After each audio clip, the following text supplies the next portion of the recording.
Hello नमस्कार साथियों, कैसे हैं आप सब। आशा विश्वास पूरी उम्मीद है मस्त होंगे, स्वस्थ होंगे, जहाँ पे भी होंगे अपनी पढ़ाई को निरंतर कर रहे होंगे। हो चुका आगाज़ रण का, युग बदलने की तैयारी, जीत उसी की होगी जिसका संघर्ष है जारी। जो बच्चा सही दिशा में मेहनत का पसीना बहाएगा, निश्चित ही मैदान जीत कर ले जाएगा। मैं आशीष आपके अपने प्यारे से चैनल फिजिक्स बाय आशीष सर पर दिल खोल कर स्वागत करता हूँ। आज इस टॉपिक पर जो हम लोग वीडियो बना रहे हैं, इसमें आज हम लोग बात करेंगे बेसिकली गति के समीकरण जो कक्षा 11th के लिए काफ़ी महत्वपूर्ण हो जाते हैं। और इसी के साथ साथ जब हम गति के समीकरण की बात करते हैं तो हमारे पास गति के 3 समीकरण होते हैं और इन तीनों समीकरणों को प्रूव किया जाता है। एक विधि होती है हमारे पास ग्राफीय विधि, जो हमने आपको समझा दी है। आपने अगर वीडियो नहीं देखा है तो उस वीडियो को जाके आप पूरा देखिए, आपको एकदम से सारी चीज़ें क्लियर हो जाएंगी। इसके बाद जो दूसरी विधि आती है जिसे हम लोग बोलते हैं कलन विधि, उसके द्वारा गति के समीकरणों को प्राप्त करना या फिर सत्यापन करना। दोनों विधियाँ कहीं ना कहीं आपसे पूछी जाती हैं और वो दोनों महत्वपूर्ण विधियाँ हैं।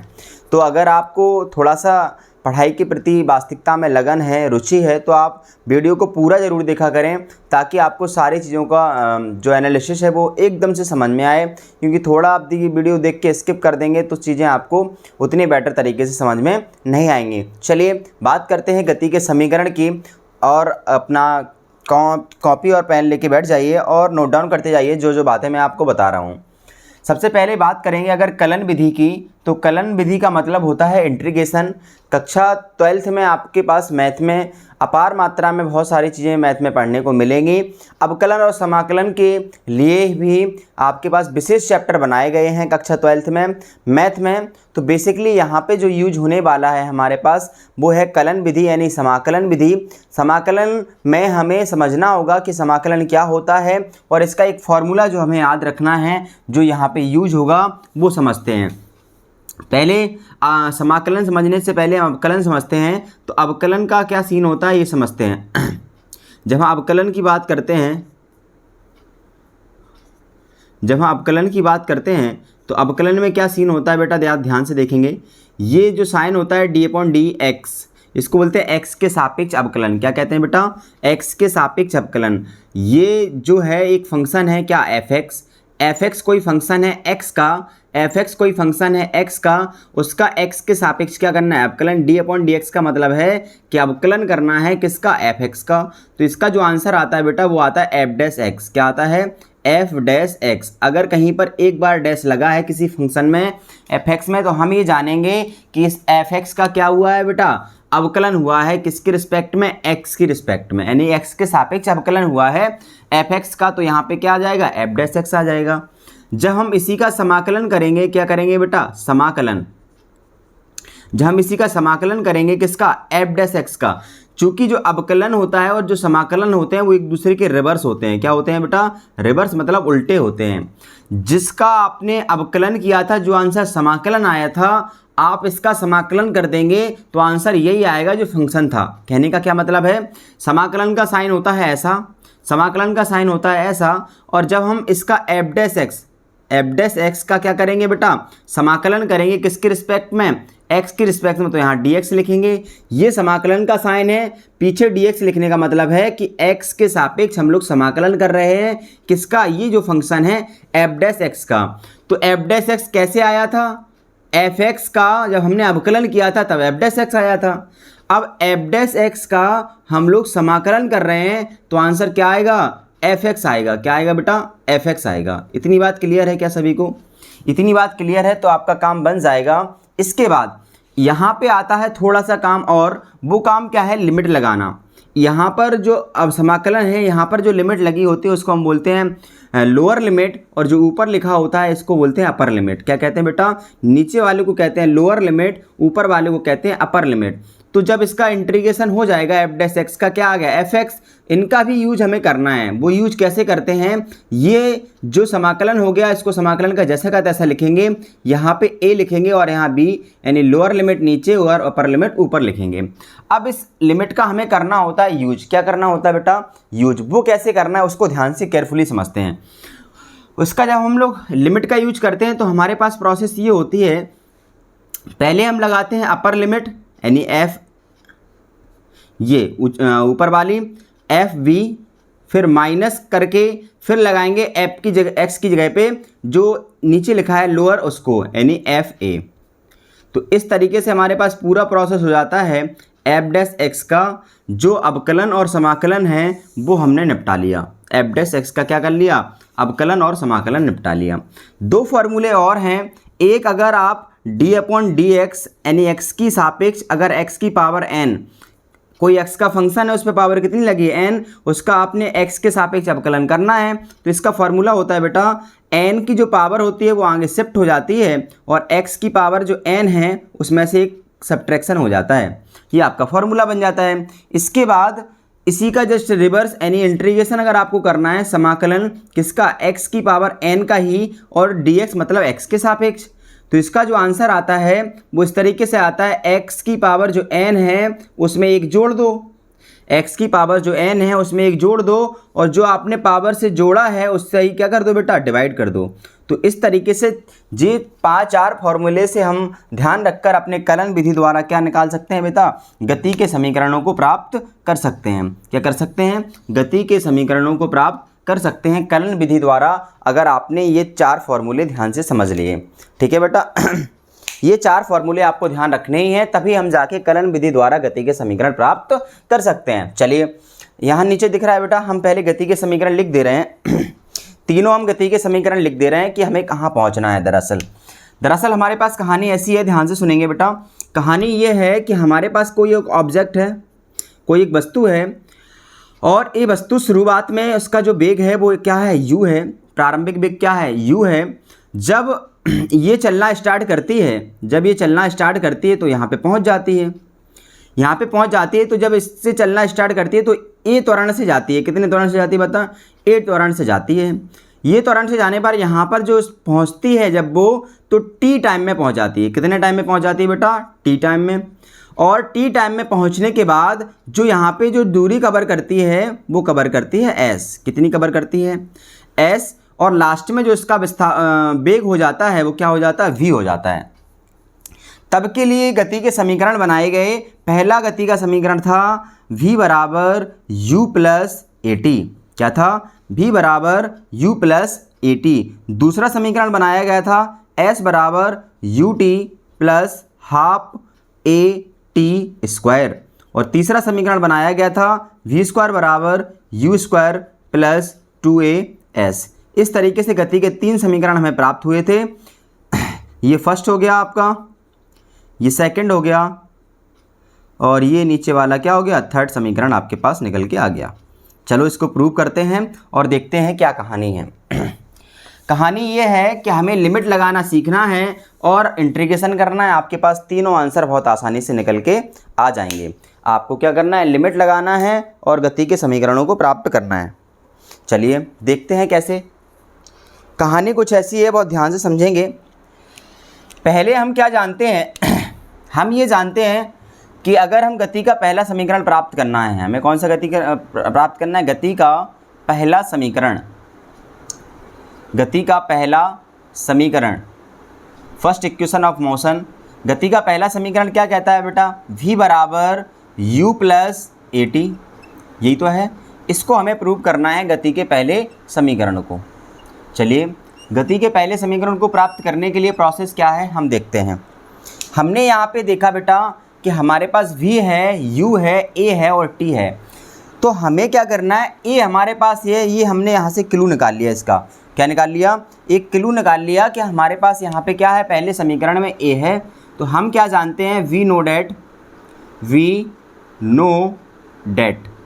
हम जानते हैं कि त्वरण बराबर क्या होता है बेटा, त्वरण बराबर होता है वेग बटे समय। क्या होता है बेटा, वेग बटे समय। तो वी नो डेट आप क्या जानते हो, आप ये जानते हो सर कि जो a की वैल्यू होती है वो होती है, डिफ्रेंशिएशन करेंगे अगर t के रिस्पेक्ट में किसका, v का, तो आपको क्या मिल जाएगा, त्वरण मिल जाएगा।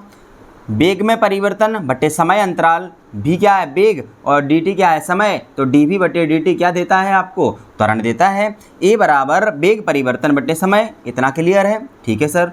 चलिए आगे हम क्या करते हैं, इसका एक मान के एक क्रॉस मल्टीप्लाई करा देते हैं।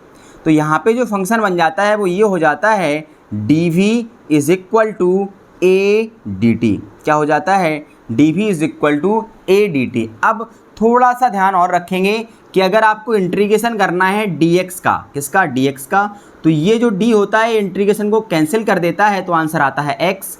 अगर आपको इंटीग्रेशन करना है डी टी का तो इसका आंसर आएगा टी। अगर आपको इंटीग्रेशन करना है डी थीटा का तो आंसर आएगा आपका थीटा। क्या आएगा बेटा, थीटा आंसर आएगा। इसके बाद जो नंबर कांस्टेंट होते हैं, कांस्टेंट मतलब जो रिस्पेक्ट में नहीं होते उनको हम लोग कांस्टेंट मान के बाहर कर लेते हैं, ठीक है बेटा। ये आपको यहाँ पे इतनी बात और ध्यान रखनी है। चलिए अब हम क्या करेंगे, कलन विधि का चूंकि हमें यूज करना है तो हम यहाँ पे क्या करेंगे, दोनों ओर समाकलन करेंगे। क्या करेंगे, दोनों ओर समाकलन। ध्यान ये रखेंगे कि यहाँ पर वेग है और यहाँ पे क्या है, समय। ये d के साथ जो लिखा है वहाँ क्या लिखा है, वेग लिखा है, और d के साथ यहाँ लिखा है t लिखा है। तो हमें एक साइड वेग के रिस्पेक्ट में और एक साइड t की रिस्पेक्ट में क्या करना है, समाकलन करना है। क्या, कैसे कहानी है, ये भी है तो शुरुआत में वेग क्या रहा होगा, u रहा होगा, लास्ट में वेग कितना हो गया, v हो गया। और t यहाँ पे है तो शुरुआत में जब समय स्टार्ट नहीं हुआ होगा तो t का मान क्या होगा, 0, और लास्ट में जब उसने s विस्थापन तय कर लिया होगा, यानी उनका जब वेग v हो गया होगा, जब टाइम कितना हो गया होगा, t, तो यहाँ लिखेंगे जब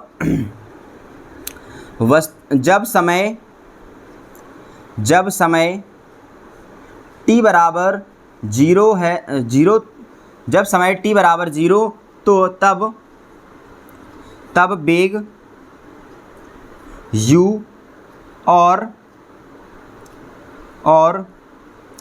t बराबर t पर, मतलब t का टाइम t समय बाद, और t बराबर t पर वेग v हो जाता है। क्या हो जाता है बेटा, v हो जाता है। तब दोनों ओर निश्चित समाकलन करने पर, तब दोनों ओर निश्चित समाकलन करने पर, तब दोनों ओर क्या करेंगे बेटा, निश्चित समाकलन करेंगे। निश्चित समाकलन का मतलब क्या होता है, जो लिमिट लगाना है वो हमें दोनों साइड लगाना है। तो सबसे पहले समाकलन करना है तो हम समाकलन का साइन होता है ऐसे, किसका करना है, इस साइड dv का, इस साइड किसका करना है, इंटीग्रेशन ऑफ a dt का। अब यहाँ देखिए t है और यहाँ क्या है, v है, तो यहाँ पे शुरुआत में समय कितना था, 0 था, और बाद में समय कितना हो गया, t हो गया। जब 0 समय था तो वेग क्या था, u, तो यहाँ पे जो लोअर लिमिट होगा वो क्या होगा, u, जो अपर लिमिट होगा वो क्या होगा, v। यहाँ पे जो लिमिट होगी लोअर वाली वो t क्या है, लोअर, मतलब पहले क्या है, टाइम 0, और बाद में क्या हो गया, t। इतना काम आपको करना है। चलिए इतना काम हो गया तो बस आपको इंटीग्रेशन करना है।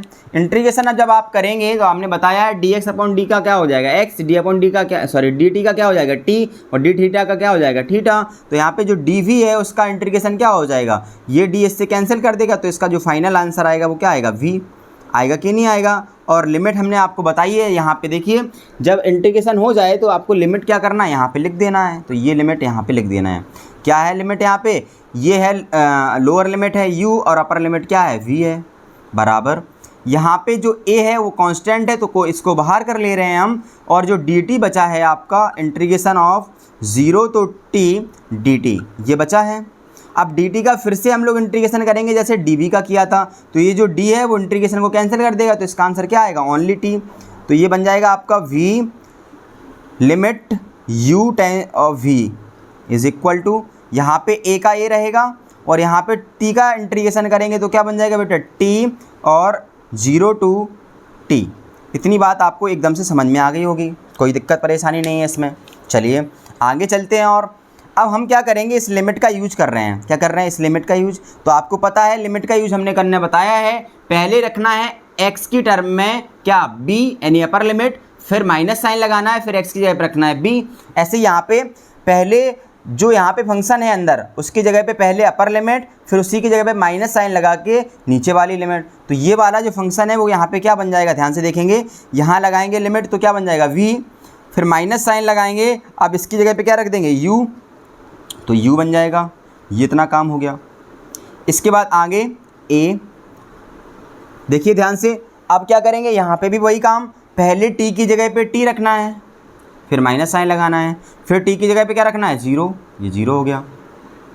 आगे चलते हैं, v माइनस यू बराबर, यहाँ पे a का मल्टीप्लाई करेंगे तो क्या बन जाएगा, at माइनस a का 0 में करेंगे तो 0, तो 0 लिखने का कोई मतलब होता नहीं है, तो हमने ये नहीं लिख रहे हैं।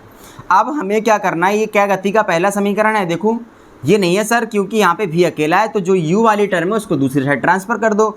जैसे आप ट्रांसफ़र करेंगे तो क्या बन जाएगा, v बराबर j माइनस वाली टर्म उस साइड जाएगी तो प्लस की हो जाएगी, u प्लस at। ये बन जाएगा आपका गति का पहला समीकरण, ये बन जाएगा आपका गति का पहला समीकरण।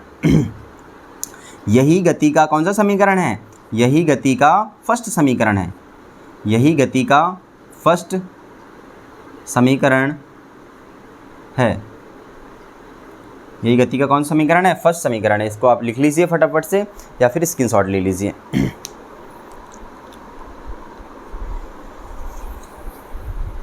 आई थिंक इतनी बात आपको समझ में आ गई होगी एकदम से, स्क्रीनशॉट ले लीजिए इसका फटाफट से। चलिए चलते हैं दूसरे समीकरण पे, गति का सेकंड समीकरण, इसका स्क्रीनशॉट ले लीजिए, फिर हम इसको आगे बढ़ाते हैं।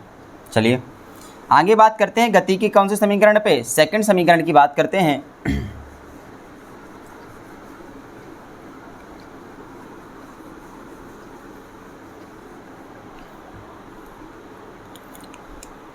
क्या कहता है गति का सेकंड समीकरण, गति का सेकंड समीकरण, सेकंड समीकरण क्या है, v स्क्वायर बराबर u स्क्वायर प्लस 2as। ये आपको प्रूव करना है गति का सेकंड समीकरण with the help of integration method. किसका यूज करना है, इंटीग्रेशन मेथड का यूज करना है। हमने यहाँ पे देखा कि हमारे पास समय नहीं है, क्या नहीं है बेटा, समय नहीं है, और हमारे पास क्या है, a और t है, क्या है, a और t है।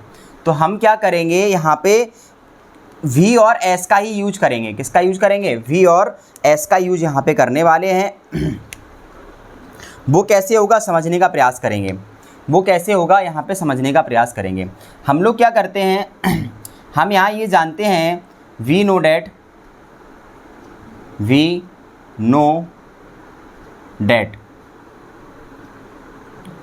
हम ये जानते हैं कि वेग बराबर क्या होता है बेटा, v बराबर होता है आपका, v बराबर वेग बराबर होता है विस्थापन बटे समय, यानी ds/dt। जो होता है v बराबर क्या होता है, ds/dt। ये हम लोगों को पता है कि नहीं पता है, हाँ पता है सर। अगर इसके नीचे एक मान के हम लोग क्रॉस मल्टीप्लाई करा दें, क्या कर दें, एक मान के क्रॉस मल्टीप्लाई करा दें, तो क्या बन जाएगा आपका, ds बराबर v dt। क्या हो जाएगा, v dt हो जाएगा। अब हमें ये देखना है कि इस वाले समीकरण में dt नहीं है, क्या नहीं है, dt नहीं है, यानी t का फंक्शन नहीं है। ठीक है, जब t का फंक्शन नहीं है और v की जो वैल्यू है वो क्या है, u स्क्वायर प्लस 2as लेके चलनी है अपन लोगों को, यानी a का फंक्शन हमें ले आना है। क्या लाना है, a का फंक्शन लेके आना है। तो a अगर हम लोगों को चाहिए है तो a का फंक्शन कहाँ से आएगा, जब आपके पास क्या होगा, ये वाला जो u है उसका भी तो यूज यहाँ पे करना है। तो हम क्या करेंगे, समीकरण फर्स्ट से, यहाँ पे ध्यान से सुनेंगे, समीकरण जो फर्स्ट है या इक्वेशन फर्स्ट है, गति का फर्स्ट समीकरण, फर्स्ट इक्वेशन क्या कहती है बेटा, v बराबर u प्लस at, यही कहती है। तो यहाँ पे हम क्या करेंगे, v की वैल्यू पुट करेंगे, तो क्या हो जाएगा, ये हो जाएगा सर ds बराबर, v की जगह पे जैसे ही आप पुट करोगे तो u प्लस क्या बन जाएगा आपका, ये यहाँ पे at ये बन जाएगा और पीछे dt हो जाएगा। अब हम क्या करेंगे, इसको ऐसे भी लिख सकते हैं, ds बराबर dt का अंदर मल्टीप्लाई कराएंगे तो u dt plus at dt, इतना हो जाएगा, हाँ हो जाएगा सर। चलिए आगे हम क्या करेंगे, दोनों ओर फिर वही लिमिट लगाएंगे जो हम लोगों ने पहले लगाई थी। यहाँ पे क्या है, विस्थापन है, और यहाँ पे क्या है आपका वेग है, समय है, यहाँ समय है और यहाँ क्या है अपना वेग है। तो हम क्या करेंगे, यहाँ पे दोनों ओर इंटीग्रेशन करेंगे, जब वस्तु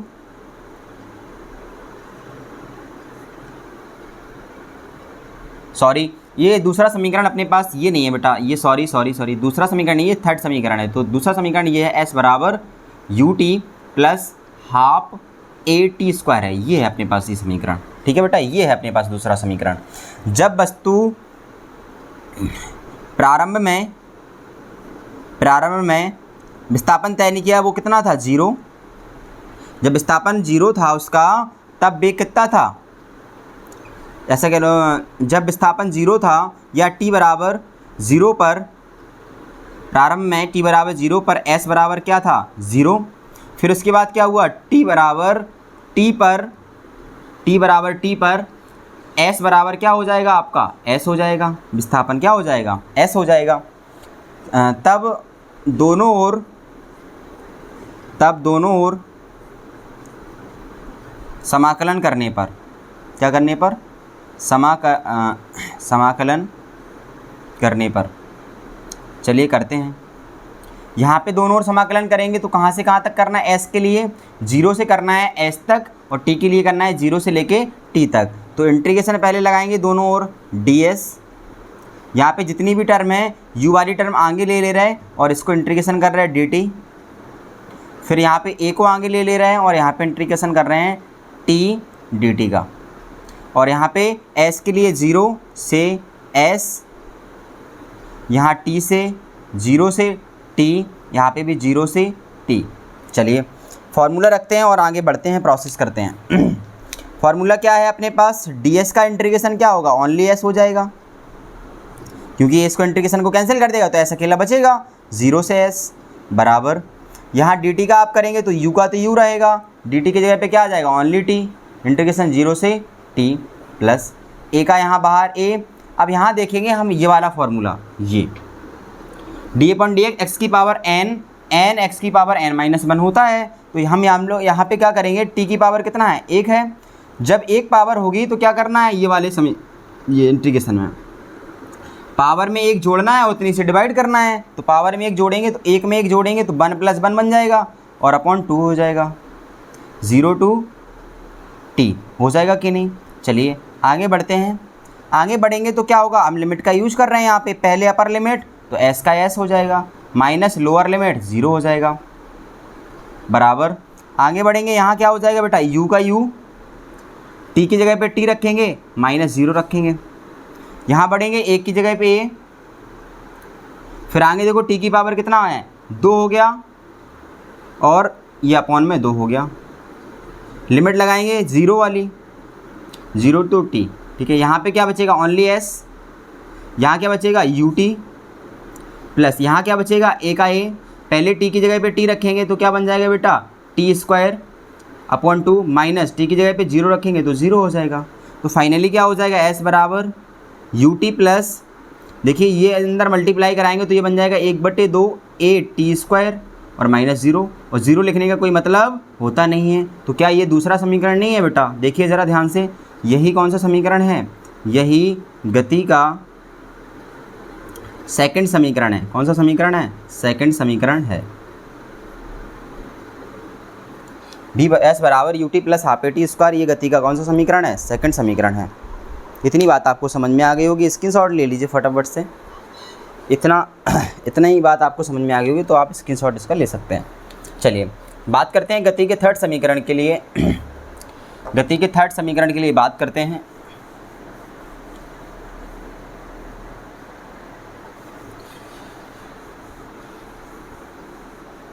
वीडियो अच्छा लग रहा है तो चैनल को सब्सक्राइब कर दीजिए आप लोग और बेल आइकन का बटन दबा दीजिए। चलिए गति के थर्ड समीकरण की बात करते हैं। थर्ड क्या कहता है बेटा, v² बराबर u² प्लस 2as, ये होता है गति का थर्ड समीकरण।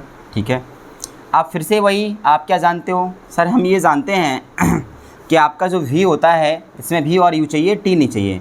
तो जो v होता है वो ऐसा होता है सर ds/dt होता है, जो v होता है वो ds/dt होता है। a है तो a को ये मान लो ना, यहाँ पे सबसे अच्छा बेस्ट है। तो a बराबर क्या होता है dv/dt, ये होता है। ठीक है, इसमें हम क्या करेंगे, ds से मल्टीप्लाई और ds से क्या कर देंगे, ये से कर देंगे। इसको करना, इतना कर सकते हैं कि नहीं? हाँ सर कर सकते हैं। तो ये क्या बन जाएगा, बहुत ध्यान से सुनेंगे, a का a बेटा, dv का dv, और ये ds को हम यहाँ लिख ले रहे हैं थोड़ी देर के लिए, और यहाँ पर लिख दे रहा है ds अपॉन dt। इतना कर सकते हैं क्या? हाँ कर सकते हैं। अब ये वाली जो टर्म है इतनी, ये क्या देगी बेटा आपको, ds अपॉन dt का जो मान होता है क्या होता है, ds अपॉन जो dt की वैल्यू होती है वो हमें पता है क्या होती है, v होती है कि नहीं होती है? तो इसकी जगह पे v पुट कर लेंगे, तो a बराबर क्या बन जाएगा फाइनली, ये बन जाएगा sir dv upon ds into v।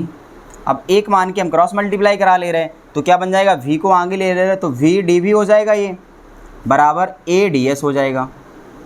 ठीक है, अब यहाँ पे क्या करना है हमें, यहाँ पे v वाली टर्म है, ठीक है, और यहाँ पे क्या है आपकी s वाली टर्म है, तो इंटीग्रेशन करना है s और v के रिस्पेक्ट में। किसके रिस्पेक्ट में, s और v के रिस्पेक्ट में। जब s बराबर क्या था आपका 0, तब प्रारंभिक वेग क्या होगा, प्रारंभिक वेग शुरुआत में u होगा। जब वस्तु नहीं चली होगी तो शुरुआत में वेग क्या होगा, u। जब s बराबर s हो गया तो अंतिम वेग क्या हो जाएगा बेटा, v। चलिए दोनों ओर क्या करेंगे, निश्चित समाकलन। दोनों ओर निश्चित समाकलन करने पर, निश्चित समाकलन करने पर क्या हो जाएगा, देखिएगा इंटीग्रेशन करेंगे v का dv के रिस्पेक्ट में, dv के रिस्पेक्ट में, और यहाँ इंटीग्रेशन करेंगे a ds का। यहाँ क्या लगाना है, शुरुआत में लिमिट, यहाँ शुरुआत में लिमिट लगाना है, v क्या है प्रारंभ में u और अंतिम में क्या हो गया v, तो यहाँ से u से इंटीग्रेशन करना है v तक, और यहाँ शुरुआत में s क्या है 0 और फिर क्या हो गया s, तो ये s बन जाएगा। यहाँ पे भी वही फार्मूला, v की पावर 1 है तो 1 में 1 जोड़ेंगे, उतने ही से डिवाइड करेंगे, तो यहाँ क्या बन जाएगा आपका इंटीग्रेशन जब करेंगे, यहाँ बन जाएगा v² बटे 2, और इंटीग्रेशन कहाँ से, u से लेके v तक। इसका कंपैरिजन करेंगे, ये वाली ये x की पावर n है तो n+1 करेंगे, तो यहाँ 1 पावर है तो 1 में 1 जोड़ देंगे और उतने ही से क्या कर देंगे, डिवाइड कर देंगे, बराबर ये का a, और यहाँ पे ds का इंटीग्रेशन d से इंटीग्रेशन कैंसिल हो जाएगा तो s बचेगा, तो ये क्या बन जाएगा 0 से लेके s तक। चलिए आगे बढ़ते हैं, फिर लिमिट लगानी है वही जो आपको बताई थी पहले, अपर लिमिट ये हो जाएगा v² बटे 2, फिर minus lower limit minus u² upon 2, बराबर यहाँ पे क्या हो जाएगा, a का a और s की जगह s, फिर 0 तो -0।